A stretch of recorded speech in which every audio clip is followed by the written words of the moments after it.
I planned on doing some gardening today. I planned on planting some beans and some okra. But the first thing I did was plant my ass in this chair.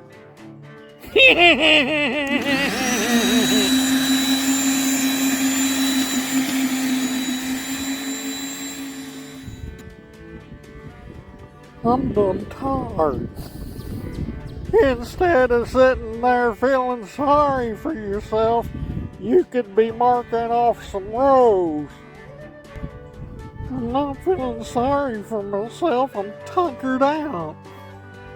Get up from there and get them seeds in the ground. Who was that asshole?